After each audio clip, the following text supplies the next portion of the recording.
Chris, so good to have you back. Thanks for having me. I find myself thinking about going back to following even just how crucial time has been in your movies, and not just the way time plays out in a film, but the way you go from the character's perception of time to real time in the film. And that's a fascinating way to think about your filmmaking, isn't it? I'm very interested in the subjectivity versus objectivity in movie storytelling. And I think time is really one of the most peculiar and hard to hold on to subjective phenomena. You know, our sense of time changes right throughout the day, throughout our lives. I'm in my 40s now, and time is accelerating massively fast, So I think it is a pretty interesting phenomena to deal with in terms of when you're trying to highlight the difference between the fact that we view the world from a very particular and subjective point of view, and yet we all accept that there's this objective reality around us that we're attempting to understand and to grasp. But films don't often do that juxtaposing the two. They tend to do either one or the other. And you've gone, in certainly in the Batman trilogy, from us dealing with the character's perception of time to a ticking clock at the end of the films.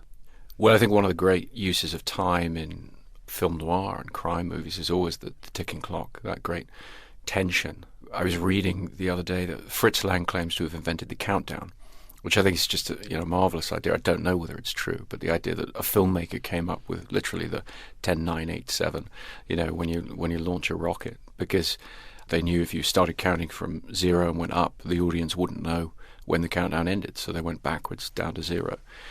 Like I said, I think that's a wonderful idea. If a filmmaker really did invent that, and if there was a filmmaker to invent that, it would definitely be Fritz Lang. But it really speaks to the use of time in these kind of films. You really want to try and ratchet things up. And in The Dark Knight Rises, we try and tell a very long time span for this genre. And then we try and really compress it and accelerate it towards the end. So time is very, very elastic in the film.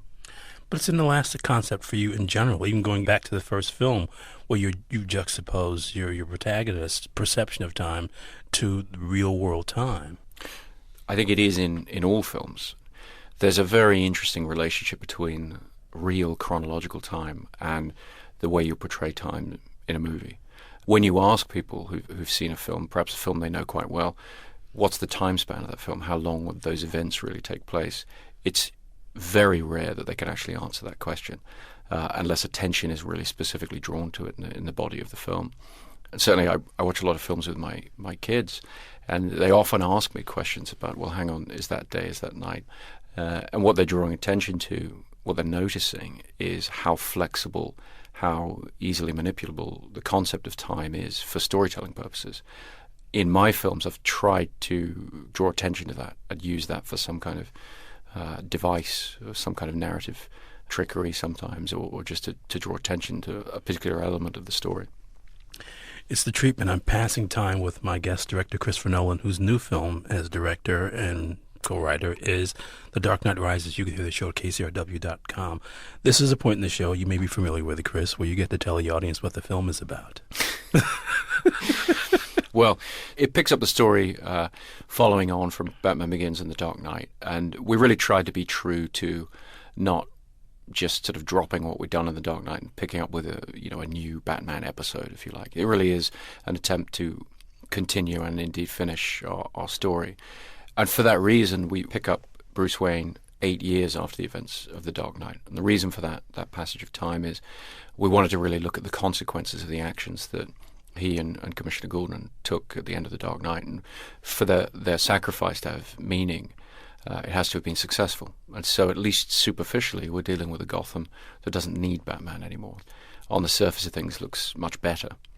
And so you've got a Bruce Wayne who has locked himself away in self-imposed isolation in a wing of Wayne Manor, much in the manner of Howard Hughes in his Las Vegas period. And really our story picks up with the idea of this is a guy who's, as Alfred said, hung up his cape and his cowl, but he hasn't moved on. He's sort of stuck in this moment in time, or this emotional phase of his life. And, of course, there is his nemesis, Bane, who I'm fascinated by the villains you've chosen because they are, in the Batman pantheon, the villains who have caused Batman the most fear. I mean, the villains have caused him to question what it is he does. And I wonder if that's kind of a motivating force for you. Well, I think one of the most interesting things about Batman, Bruce Wayne and Batman, is you're looking at a guy who, particularly as Christian Bale has portrayed it, I find it a very moving struggle. It's a guy who has suffered this terrible trauma as a child, and he's filled with negative things. He's filled with anger and rage, a desire for revenge. But he has this very moving struggle to try and do something positive with that, to try and make something good from that. And so any time you can put him up against a threat, I think it's so much more interesting if the threat is not just to the safety and prosperity of the people of Gotham, but also a threat to his own philosophy, his own way of life, something that gets under his skin and in some way represents a path he could have taken. Absolutely. Also, in some way, represents something that he can't quite comprehend. I mean, these villains have been as much sort of spiritual forces as they have been physical forces. You know, there's the kind of the chaos, the id of the Joker, and then Bane is almost kind of a superego in terms of the precision. I mean, basically, if Bruce Wayne had no moral compass, he could be any of these people. Definitely. I think very much so in the case of Bane, and one of the reasons we wanted to draw on Bane as a character and draw on his backstory is it does represent very clearly a flip side of Bruce Wayne. Without giving too much away about the story of the film, but there are real commonalities with where they've come from and how they've learned to deal with the world. And Bane is an absolute. He just knows exactly what it is he's doing, is completely convinced of the rightness of it in a very fanatical way, which is not unlike Bruce Wayne, Batman, when he's at his peak, in a sense, and he's very convinced by what he's doing. I think the difference with Bruce Wayne is he has people around him who will be a conscience for him, who will question what he's doing, particularly Alfred, and in the case of The Dark Knight Rises, very much Alfred, but also Commissioner Gordon, Lucius Fox. At various times in the three films, he has friends around him who will suggest to him that what he's doing is not necessarily entirely moral or sane. But the Joker, to some extent, was that too, and Ra's al Ghul in the first film. I mean, these are all sort of, in some ways, parts of Bruce Wayne's personality. I think the Joker is the most unlike him, actually, in a funny sort of way. He's the most opposite, yin-yang. The Joker is chaos and stands for pure anarchy. Bruce Wayne is incredibly focused and disciplined and has to create rules for himself. And that's why the Joker is able to get under his skin. But he's really very much the opposite. I think in the case of Ra's al Ghul and then very much in the case of Bane, they are very, very similar to Bruce Wayne in terms of the discipline, the focus, the commitment to a set of absolute values. And I think, for me, what I find frightening about Bane is I think in the real world that's where true evil comes from. It comes from people who are convinced of the rightness of what they believe at the expense of all other ethical and moral considerations. But also it's interesting because these villains, one way or another, all have a specific understanding of fear, which questions the way Bruce Wayne, Batman, uses fear to combat criminals in his own way. Well, one of the first things that we uncovered, in the history of the character, what makes Batman essentially, was the rationalization or the explanation, really, of why he gravitates towards the bat, the figure of the bat, the symbol of the bat. And in Batman Begins, it became an important thing to get across. There's an important scene in the jet between Alfred and Bruce Wayne after he leaves the League of Shadows, where he talks about the logic of becoming a symbol, why he has to become something more than just a man. And at that time, he hasn't figured out what that symbol is. But ultimately, when Alfred asks him, he says it's because he's afraid of bats. And so we started to weave fear into really every aspect of what Bruce Wayne has to deal with in the world. And so fear really underlies everything that goes on in the films. It's the treatment. I'm having a relaxing conversation about fear with Christopher Nolan. His new film as director is The Dark Knight Rises. You can also hear the show at KCRW.com. But I just find myself fascinated by that. It's Bruce Wayne is attempting to conquer this childhood fear, and I just found myself thinking, for some reason, of Corinthians 13. When I was a child, I thought as a child, I spake as a child. And that's fascinating because at a certain point, maturation has to come into this for you for this to make sense, doesn't it? Well, it does, and I think to me, one of the sort of strangest moments in Batman Begins that people perhaps don't notice, I don't know, but when his father is dying, what he says to him to try and comfort him is, "Don't be afraid." And so obviously he's trying to comfort his son. But there's a sense in which you can look at Bruce Wayne's story. He follows that advice far too literally. And I think where we are in The Dark Knight Rises is we've arrived at a Bruce Wayne at the end who doesn't feel any fear at all and sees strength in that. And I think the film, over the course of the story in The Dark Knight Rises, it starts to question the value of that assumption that by being completely unafraid, you will be stronger. There's always this question in the movies, all the movies you've made, about day versus night. And the reason I started by asking you about time is at a certain point, almost all the movies, even the characters are kind of morally confused, and this sort of precipice between day and night, and us not knowing what time it is literally in the movie, and the characters not knowing what time it is either. And so much of Batman Begins, in fact, seems to take place this kind of netherworld between dusk and dawn.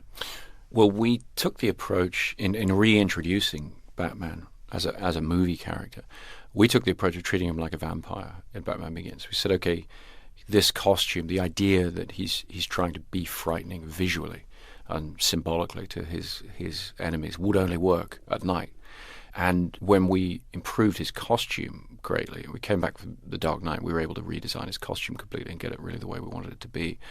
The opportunity of showing it more was presented because it held up to greater scrutiny. And so he then starts to appear really at magic hour, if you like. You see him a little bit more in almost daytime. And then coming into The Dark Knight Rises, we felt that we'd earned the right to show him, running down the street in the middle of the daytime. That people accepted the costume and the iconography at this point. When I say people, I'm talking about the audience, but I'm also talking about the people of Gotham. And that let us tell much more of the story in the day. You traded on the fact that in your career, you can basically use noir conventions in daylight. You do it in Memento. You did it to a great extent in Dark Knight when the Joker is wreaking some of his most horrific crimes during the day. I think there's something more realistic about that to me somehow. I mean, we're fearful of the night in very primal terms. But I think that a lot of truly awful and terrifying things that happen in real life happen during the day. And so it's a type of imagery that I gravitated towards more and more over the course of the three films in an attempt to try and make the stakes that Batman was up against more and more terrifying. Welcome back to The Treatment, which you can also hear at KCRW.com.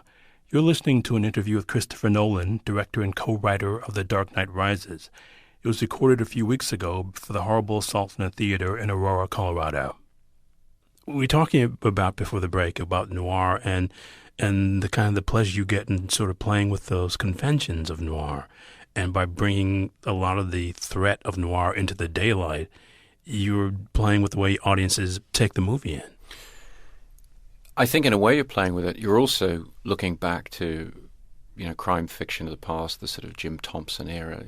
A lot of this great American crime fiction that film noir forms a part of and is based on did take place in the day, in the sort of dusty desert in the middle of the day, a small town in the middle of the day, the gas station, so forth. It's the language of James N. Cain and all these great novelists. And so I think what happens to a particular genre like film noir over the decades is it becomes increasingly stylized and, I suppose, cliched. And so I've always tried in my films, because they're all film noir. That's the genre I like to work in. That's what I respond to. But I sort of try to get back to the essence of what that can be and not necessarily look too much to the visual conventions or the traditional stylization. It's in much the same way, actually. I've talked a lot with The Dark Knight Rises about its relationship with silent films. I look back to Fritz Lang's films, particularly Metropolis. But you won't find much in the film that visually mimics Metropolis. You'll find more of, Blade Runner or Dr. Zhivago or these other films we looked at. So the relationship with Metropolis is much more just looking at what Lang did in terms of the relationship between the themes of the story that you're trying to get across and the architecture of the piece. That was something we tried to really get back to in this storytelling. What were some of the other films you looked at to get ready for it? Because I found myself thinking a lot about Clockwork Orange in watching Dark Knight Rises. We didn't watch Clockwork Orange, but, once you've seen that film, it's always, it's always there in the back of your head, even if you don't want it there. Battle of Algiers, actually, we screened, and that was a very big influence on some of the later parts of the film. And Dr. Zhivago, we screened. We were looking really for a way of approaching an inversion of society, a complete shattering of the structures of society that wouldn't relate to this sort of, I suppose, the post-apocalyptic kind of Mad Max, 80s era of that representation, which is very bleak, very depressing. We were looking to get a little more romanticism in it. Not necessarily more comfortable for the audience, but more epic, I suppose. We wanted it to have the quality of a historical epic. And I think the reason I keep mentioning Zhivago is because there are all kinds of visual devices that get across an incredible sense of the atmosphere of a city that has become completely changed in its structures. And we really tried to echo some of those things in this film, particularly with the empty streets and then very crowded interiors. And the winter, and almost even Bane's coat in some way. Well, Bane's coat very much, and there's a sort of a Russian revolutionary aspect to it, and then very much a French revolutionary aspect with the size of the collar and the cuffs and everything. And what Lindy Hemming, our costume designer, was able to do is to combine the romanticism of the French Revolution in terms of some of the forms of what he wears, like that coat. But it's made from the materials of a sort of World War II military. It's sort of cracked leather and sheepskin on the inside. And that, I think, allows us to do a bit of both things. It has a military credibility to it, and it looks appropriately aged and everything. But there is a little bit of romanticism to it. There are these scenes where he's just sort of presiding over things and the events that he's set in motion, in this very classical way. And we shoot him against a lot of Doric columns. That's not towards classicism, but it's when I make it quite as simplistic as that, it's a bit reductive. But what Nathan Crowley and Kevin Kavanagh and myself are the designers, and what Nathan had brought to The Dark Knight was the sense of modernism, and he loves modernism and the simplicity of it. It's the treatment. I'm talking costumes and production design with Christopher Nolan, whose new film is directed as A Dark Knight Rises. You can also hear the show at KCRW.com. When you said Dr. Zhivago, though, I guess a couple of things that come to me besides the way Lean uses the vistas and the developing sense of visual in the widescreen is there's also this kind of voluptuous sense of despair in Zhivago that you luxuriate in. And that's a big part of the emotional story in Dark Knight Rises. And I think actually you've sort of put your finger on what I was trying to articulate in terms of not going for the post-apocalyptic bleakness, going for a sense of despair that is somehow, as you say, voluptuous. It's somehow you are able to revel in the contrast of these people's grand stories in this extraordinarily turbulent and historic time. And, to try and do that with a fictional set of events was a real challenge, but it's one that every different department, costumes, production design, cinematographer, they all rose to it. They got it, and they rose to it very, very grandly. But there is that sort of sense of real emotional grandeur that I hadn't seen in one of your movies since Prestige, which also, I think, in some ways trades on some of the same emotional ground as does Dark Knight Rises. I think one of the things I'm really going to miss about not dealing with these characters is when you take on these larger-than-life characters that the audience has a pre-existing relationship with, these icons, you're allowed to indulge in a kind of grand-scale emotional storytelling that you can't in other genres. That's what I've loved about telling these stories, and we really tried to push that as far as we possibly could with The Dark Knight Rises, because you're allowed to introduce an operatic quality to the storytelling that you wouldn't get away with it with new characters, with characters the audience had never met before. They'd question the scale of what you were doing or the extremity of what you're doing. With these icons, you really are able to create a very large story with very large emotions, and I've enjoyed that thoroughly. It's interesting, because I just find myself thinking about sort of the duogonist in your stories. There's always the character, I think you brought up Guy, but I think of Joe Pantoliano as this sort of kind of relief and mirror, and Robin Williams in Insomnia is kind of a relief and mirror, and Bane being that here too. I've seen so many cases your protagonists have to have themselves questioned by the person doing damage. I think it's one of the most interesting things you can do for a protagonist is to set a mirror in front of them. I think if they're encountering an antagonist who doesn't get them at all, is from a different planet essentially, and shares none of their values in any way, they're not going to be as threatening. I really enjoy telling stories where the protagonist is being undercut, is being undermined, and the villain is getting under their skin because they share knowledge, they share a point of view in some bizarre way, and the more bizarre in which you can find that relationship, I think the more fun you can have with it. It's a treatment. We're talking duality with Christopher Nolan, whose new film as director is The Dark Knight Rises. You can also hear the show at KCRW.com. But I find myself so fascinated because I think that it creates a sense of theater for you, having two actors really go toe-to-toe, in this case physically, but also there is such an enormous emotional component in having these sort of dual protagonists going at each other, isn't there? I think a lot of the films that I've loved from other people, in particular I would point to Michael Mann's Heat.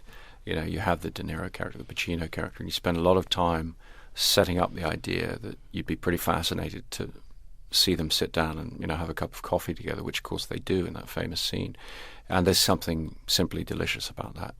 And in fact, the Bond films, which I dearly love, there's a very traditional formula those films adhere to of Bond meeting the villain, playing a game with the villain, usually a game of cards or something, and then coming back into conflict at the end. It's pretty carefully laid out according to this really fun design, which is if you can set up a protagonist and an antagonist who have a very interesting, contrasting view of the world and so forth, you start to create a great deal of anticipation about what they would say to each other if they were in the same room together. For me, that's always one of the more fun parts of the film. In the case of The Dark Knight, it was very much the interrogation scene with the Joker, and it was one of the first scenes we shot with Heath and Christian and Gary, and it was just an amazing thing to be a part of.